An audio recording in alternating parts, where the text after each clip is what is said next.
Plot of Mrs. Dalloway. The novel Mrs. Dalloway was published in 1925.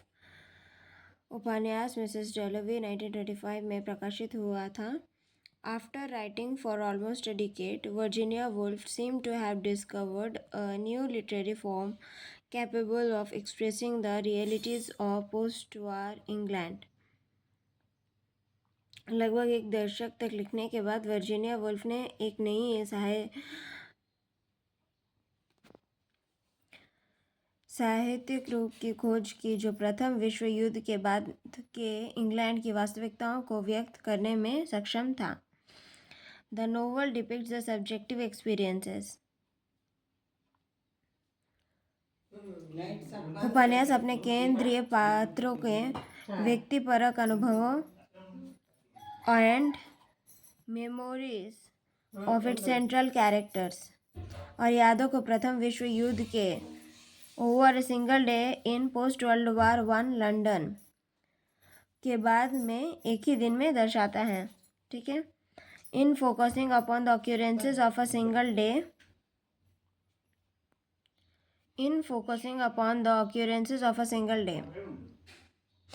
एक ही दिन की घटनाओं पर ध्यान केंद्रित करके Mrs Dalloway resembles James Joyce Ulysses which is you also about a day in the life of the protagonist से मिलती जुलती है जो भी नायक लियोपोल्ड ब्लूम के जीवन में एक दिन के बारे में है. Protagonist Leopold Bloom. ठीक है. It is a rather short novel and is divided into parts.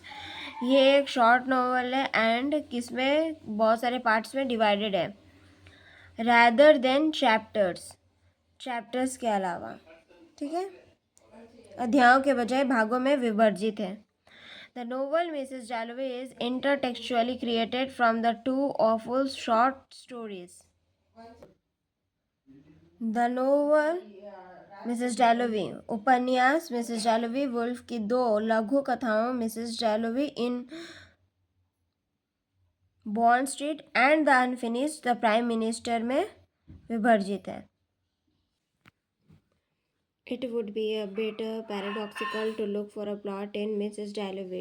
Mrs. Dalloway में प्लॉट की तलाश करना थोड़ा विरोधाभासी होगा. Virginia Woolf was disappointed with realist fiction. Virginia Woolf's theories disappoint है किस चीज़ से with realist fiction कल्पना से निराश थी and viewed its neat and linear plots as an inadequate form of expression. और इसके साफ सुथरे और रेखिक प्लॉट को अभिव्यक्त का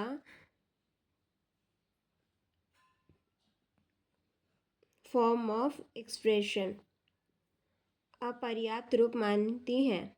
ठीक है. Referring to the plot oriented traditional realist निबंध मॉडर्न फिक्शन में पारंपरिक यथार्थवादी उपन्यास के बारे में उन्होंने कहा. Novel in the essay modern fictional issues. The writer seems constrained not by his own free will, but by some powerful and unscrupulous tyrant who has him in thrall to provide a plot, to provide comedy, tragedy, love interest, and an air of probability, embalming the whole so impeccable that if all his figures were to come to life, they would find themselves dressed down to the last button of their coats in the fashion of the hour. The writer seems constrained. लेखक को लगता है कि वह अपनी मर्जी से नहीं बल्कि कुछ शक्तिशाली और अनैतिक तानाशाह के अधीन है. ठीक है. To provide a plot, to provide comedy, tragedy, love interest, जिसे उसे एक प्लॉट प्रदान करना है. हास्य, त्रासदी, प्रेम, रुचि और संभावना की एक हवा प्रदान करती है जो पूरे को इतना निर्दोष बना देती है कि अगर उसके सभी पात्र जीवंत हो जाए तो वे खुद को उस समय की फैशन के अनुसार कपड़े पहने हुए पाएंगे. Her objective was to capture the essential reality of the inner spirit of life as described through the impressions saturating the human mind.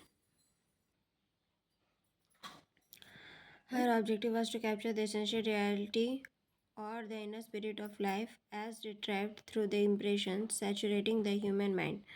उनका उद्देश्य जीवन की औपचारिक वास्तविकता या आंतरिक आत्मा को पकड़ना था जो मानव मन को संतृप्त करने वाले प्रभावों के माध्यम से पुनः प्राप्त किया जाता है. She says metamorphically.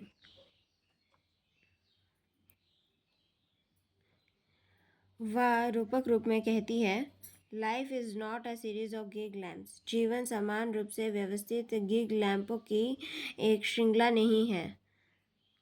Life is a systematically arranged. Life is a luminous halo, a semi transparent envelope.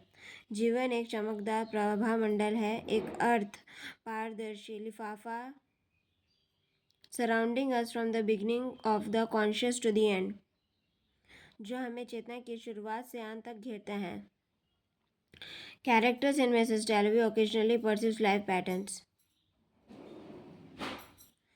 Mrs Dalloway में पात्र कभी कभी जीवन के पर्यटन अस्तित्व की वास्तविकता को अचानक झटके के माध्यम से देखते हैं और जिसे वुल्फ ने एक क्षण कहा है, the reality of existence through a sudden shock, और what Woolf called the moment of being. Woolf's moments of being are similar to James Joyce concept of epiphany, a sudden revelation. Woolf के क्षण James Joyce की अवधारणा epiphany के समान है, एक अचानक प्रकाशन. However, Mrs. Dalloway has a series of events and characters impression which may be gathered under the rubric of a plot.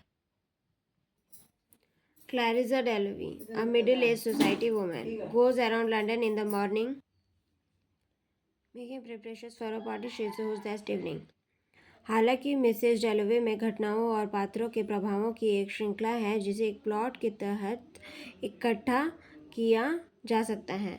Clarissa Dalloway कौन है? मिडिल एज सोसाइटी वुमेन है, मिडिल एज वाली वुमेन है. Goes around London in the morning, जो सुबह में London तरफ जा रही है. Making preparations for a party, किसी पार्टी की प्रिपरेशंस के लिए वो जा रही है. She is to host that evening, जो वो उस शाम को होस्ट करने वाली है ना. The nice day reminds her of her youth at Bourton. अच्छे दिन उसे बॉटन में अपनी जवानी की याद दिलाता है. Thoughts progress by free association, विचार बुक साहचर्य द्वारा आगे बढ़ते हैं. The thoughts of her youth में Clarissa wonder about her choice. उसकी जवानी के जो थॉट्स है उसको क्लैरिसा को सोचने की वे मजबूत करते हैं. वो सोचती है अबाउट हर चॉइस, उसके चॉइस के बारे में, उसके हस्बैंड को लेते हुए. ठीक है. She married the reliable Richard डैलोवे. वो किसको शादी करती है? रिचर्ड डैलोवे को शादी करती है instead of the enigmatic and demanding Peter Walsh. उसने रहस्यमय और मांग करने वाले पीटर वॉल्श के बजाय विश्वसनीय रिचर्ड डैलोवे से शादी की. She could not be with Sally Seton. वह सैली सेल्टन के साथ नहीं रह सकी. A girl with whom she had a relationship. एक लड़की जिसके साथ उसका रिश्ता था. Peter Walsh visit Clarissa in the morning. Peter Walsh किसको विजिट करता है मॉर्निंग में? क्लैरिसा को. ठीक है. और and this reintroduces the conflicts into her mind. और इससे उसके मन में संघर्ष फिर से उभर आता है. Another character Septimus Warren Smith appears. दूसरे कैरेक्टर कौन है? सेप्टिमस वारेन स्मिथ यहाँ पे दिखाई देते हैं, दर्शाते हैं. Septimus is a veteran of World War One. Septimus कौन है? वेटेरियन थे. कहाँ के? वर्ल्ड वार वन के. And has been suffering from shell shock और डिफरेंट ट्रॉमेटिक स्ट्रेस. वह किससे जूझ रहे थे? शेल शॉक और डिफरेंट ट्रॉमेटिक स्ट्रेस से तनाव से, आघात तनाव से जूझ रहे थे. ठीक है. He spends his day in the park. वो कहाँ पे अपने वक्त बिताते थे? पार्क में. With his Italian born wife. उनकी वाइफ कौन थी? इटालियन बॉर्न थी. उनकी वाइफ का नाम क्या था? Lucrezia. The way Woolf establishes connection between the characters is interesting. जिस तरीके से वुल्फ एक कनेक्शन बनाती है हर कैरेक्टर के बीच में, वो बहुत ज़्यादा इंटरेस्टिंग होती है। Septimus and Lucrezia are observe by Peter Walsh. Septimus और लुक्रेजा को कौन ऑब्जर्व करते हैं, कौन देखते हैं, कौन दर्शाया जाता है, किसके नज़र से दर्शाया जाता है? पीटर वॉश की नज़र से।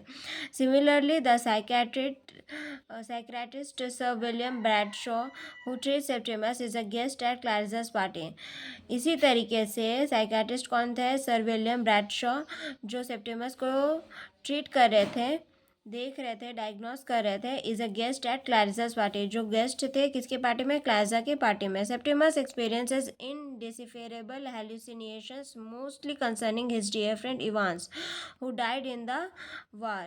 सेप्टिमस क्या एक्सपीरियंस कर रहे थे? हेलुसिनेशंस कर रहे थे। वो ये समझ रहे थे कि उनके दोस्त जीवित है, ठीक है, और उनके दोस्त के बारे में ही वो सोच रहे थे। Mostly concerning his dear friend Evans, Evans के बारे में, जो कि वो कब मर चुके थे? वॉर पे मर चुके थे। Later that day he is prescribed involuntary commitment to a psychiatric hospital. उसके बाद से ही वो उनको कहाँ पे? एक साइकेट्रिक हॉस्पिटल में उनको दिखाया जा रहा था, उनको वहाँ पे प्रिस्क्राइब किया गया था, ठीक है। बट ही कमिट सुसाइड, लेकिन वो बाद में वो सुसाइड कर लेते हैं। Jumping out of a window से कूद के। In the evening Clarissa meets many people.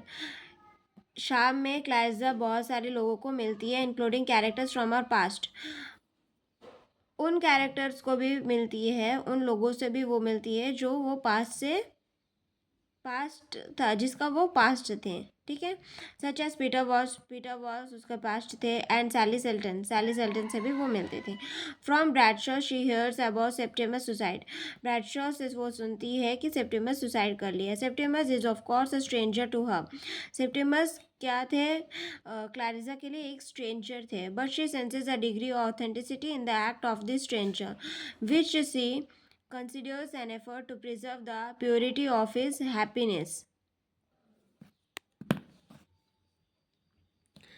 लेकिन a stranger to her but she senses a degree of authenticity in the act of the stranger।